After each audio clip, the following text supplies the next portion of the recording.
রাজধানীর ঢাকা কলেজ ও সিটি কলেজের শিক্ষার্থীদের মাঝে আবারও সংঘর্ষের ঘটনা ঘটেছে। মঙ্গলবার দুপুর 12টার দিকে সায়েন্স ল্যাব মোড়ে এ উত্তেজনা ছড়িয়ে পড়ে, যা পরবর্তীতে ইটপাটকেল নিক্ষেপ ও তুমুল সংঘর্ষের রূপ নেয়।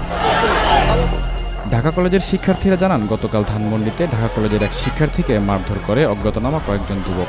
ওই যুবকদের মধ্যে একজন ঢাকা কলেজের শিক্ষার্থী ছিলেন। পূর্বশত্রুতার জেরে সিটি কলেজের একটি গ্রুপ ঢাকা কলেজের ওই শিক্ষার্থীকে মারধর করেছিল বলে দাবি করেন তারা। প্রত্যক্ষদর্শীরা জানান, দুপুর 12টার দিকে ঢাকা কলেজের শিক্ষার্থীরা দলগতভাবে সিটি কলেজের সামনে জড়ো হতে থাকে। তখন সিটি কলেজের শিক্ষকরা তাদের আটকানোর চেষ্টা করেন। এ সময় দলগতভাবে ঢাকা কলেজের শিক্ষার্থীরা সিটি কলেজের গেটে ইটপাটকেল মারতে থাকেন। তবে এই ঘটনায় এখনও কোনো হতাহতের সংবাদ পাওয়া যায়নি।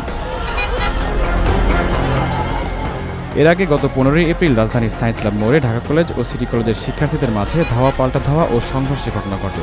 সেই সংঘর্ষে বেশ কয়েকজন শিক্ষার্থী আহত হয়েছিলেন। জায়েদ হোসেন মিশু, ডেইলি সান।